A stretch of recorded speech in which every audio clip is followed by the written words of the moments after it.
पूर्व मुख्यमंत्री पूर्व राज्यपाल कल्याण सिंह की आज जयंती है। उप मुख्यमंत्री केशव प्रसाद मौर्य भी पहुंचे हैं श्रद्धांजलि अर्पित की।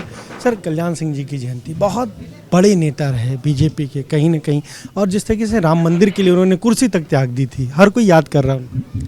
क्योंकि मैं भी श्री राम जन्मभूमि आंदोलन का सिपाही हूँ और 6 दिसंबर 92 के आगे और पीछे एक नारा लगता था, कल्याण सिंह कल्याण करो, मंदिर का निर्माण करो।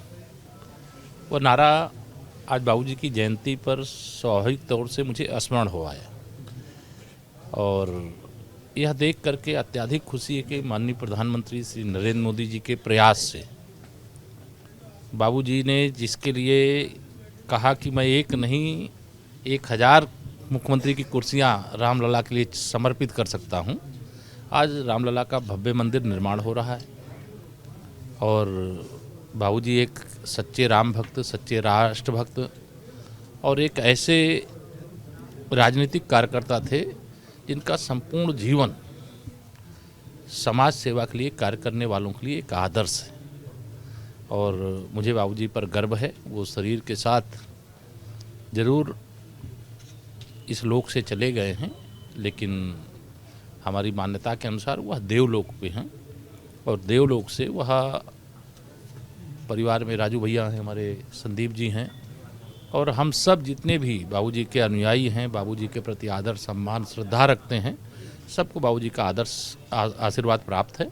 मैं बाबूजी की जयंती पर उनको नमन करता हूं और यही आशीर्वाद मांगते हैं हम लोग कि जो उन्होंने स्वप्न देखा था, जो वो चाहते थे, वह सब कुछ करके हम लोग उनको अपनी सच्ची श्रद्धांजलि अर्पित करने का काम करते रहे। सबके लिए उन्होंने काम किया और बहुत पिछड़ों के सबसे बड़े चेहरे के तौर पर भी वो जाने गए। लेकिन आज बीजेपी पे ये आरोप लग रहा है कि पिछड़ा विरोधी है, समाजवादी पार्टी के लिए सबसे बड़ी विरोधी बीजेपी है। देखिए, समाजवादी पार्टी ही पिछड़ा विरोधी है। बाबूजी के नेतृत्व में जब पार्टी चलती थी, बाबूजी के नेतृत्व में जब उत्तर प्रदेश की सरकार चलती थी, उस समय जो सामाजिक समीकरण का गुलदस्ता है, ज़रा उसको निकालेंगे आप तो आपको ध्यान में आएगा कि जो स्वयं पिछड़ा विरोधी हैं, जो स्वयं दलित विरोधी हैं, जो स्वयं गरीब विरोधी हैं, जिन्होंने उत्तर प्रदेश को बर्बाद करने का काम किया है और जिनके मुंह पर एक तरह से कल देश की सर्वोच्च अदालत के द्वारा जो माननीय उच्च न्यायालय ने एक आदेश दे दिया था कि ओबीसी आरक्षण को 0 करके नगरीय निकाय के चुनाव कराए जाएं, उस आदेश पर रोक लगाया तो सबसे ज़्यादा सन्नाटा तो सपा खेमे में आपको देखने को मिला होगा। उनको लगा होगा कि हम फर्जी मुद्दा जो तलाश रहे थे वो मुद्दा ही हमारे हाथ से चला गया। तो भारतीय जनता पार्टी ये बाबूजी का ही आदर्श है कि हम ना तो पिछड़ों के साथ अन्याय होने देंगे, ना दलितों के साथ अन्याय होने देंगे। जिसको संविधान के अनुसार जो अधिकार मिला हुआ है, वो अधिकार को कोई चाहे कि हम छीन लेंगे, कोई चाहे साजिश करके कोई हम PIL दाखिल करवा करके और पिछड़ों का आरक्षण पहले रुकवाने का काम करेंगे, फिर आरोप लगाने का काम करेंगे। भाजपा ने ऐसा किया, भाजपा ने ऐसा किया। उनको नहीं मालूम है कि बाबूजी के आशीर्वाद से आज उत्तर प्रदेश की राजनीति में हम सब लोग यहाँ पर बैठे हैं और सब लोगों के रहते हुए कोई पिछड़ों का हक छीन नहीं सकता। राहुल गांधी की यात्रा आज यूपी में अंतिम दिन है, केवल 3 ही दिन की यात्रा यूपी में रही। जयराम रमेश ने कहा कि ये यात्रा नहीं है, ये एक विचारधारा है।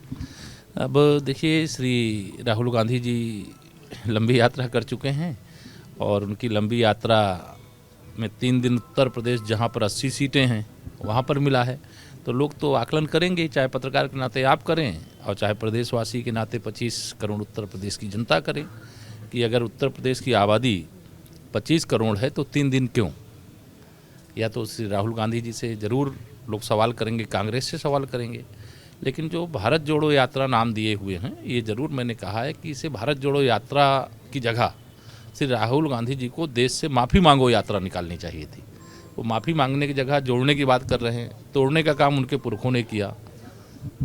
अगर देश का बहुत बड़ा भूभाग चीन के हाथों गंवाया गया तो किसने गंवाया? तो कांग्रेस की सरकार थी उस समय, पंडित नेहरू जी के नेतृत्व में।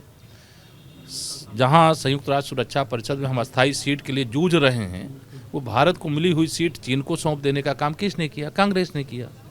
धारा 370 किसने लगाया जम्मू कश्मीर में? कांग्रेस ने लगाया। सिखों का नरसंहार किसने किया? तो कांग्रेस ने किया। आपातकाल किसने लगाया? तो कांग्रेस ने लगाया। राष्ट्रीय स्वयंसेवक संघ पर प्रतिबंध बार बार किसने लगाया? तो कांग्रेस की सरकार ने लगाया। तो माफ़ी मांगना है तो माफ़ी मांगो यात्रा निकाल करके पहले इसके लिए माफ़ी मांगे, फिर भारत जोड़ने। मोदी जी के नेतृत्व में भारत जुड़ा है, जुड़ा रहेगा। माननीय प्रधानमंत्री जी के रहते हुए भारत की 1 इंच ज़मीन दुनिया की कोई ऐसी ताकत नहीं जो छीन सके। सर, ये आप लोग ग्लोबल इन्वेस्टर समिट के लिए विदेश में गए, मुख्यमंत्री आज मुंबई में। अखिलेश यादव कह रहे हैं कि केवल कागज पर निवेश आ रहा है, पहले भी प्रस्ताव हुए लेकिन धरातल पर कुछ नहीं आया। देखिए, श्री अखिलेश यादव जी जैसा करते थे वैसा उनको दिखता है। उन्होंने जो इन्वेस्टर समिट वह भी उत्तर प्रदेश के बाहर किया था, जिसका रिजल्ट मतलब खोदा पहाड़ निकली चूहिया, वह वैसे ही सोचते हैं। हमारी पिछली इन्वेस्टर समिट भी सफल रही है। इस समय जो ग्लोबल इन्वेस्टर समिट को लेकर के तैयारी चल रही है 10 से 12 फरवरी की, इतना उत्साह है, इतना भारी भरकम निवेश आने जा रहा है, और जिस कार्यक्रम में हमारे संपूर्ण एक तरह से राष्ट्रीय नेतृत्व हिस्सा लेने के लिए आ रहे हैं, और उत्तर प्रदेश अब चल पड़ा है, तेज़ी से चल पड़ा है, अभी से कोई रोक नहीं सकता है। श्री अखिलेश यादव जी बेचैन रहेंगे। अब वो विरोध करने के लिए केवल विरोध कर रहे हैं, मुद्दा तलाशते रहते हैं, मुद्दा उनके पास कुछ निकलता नहीं। तो ये आपने सुना क्या कहना है उप मुख्यमंत्री केशव प्रसाद मौर्य का। साफ तौर पर वो कह रहे हैं कि जिस तरीके से सुप्रीम कोर्ट ने जो आदेश दिया है, उसने कहीं ना कहीं जो विरोधी थे, विपक्षी दल थे, उनको एक सदमा लगा होगा। और साथ ही साथ जिस तरीके से राहुल गांधी की यात्रा उत्तर प्रदेश में केवल 3 दिन के लिए निकल रही है, हर कोई जानता है कि आखिर कांग्रेस ऐसा क्यों कर रही है। कैमरा से हरिओम के साथ अनुभव शुक्ला, AP गंगा, लखनऊ।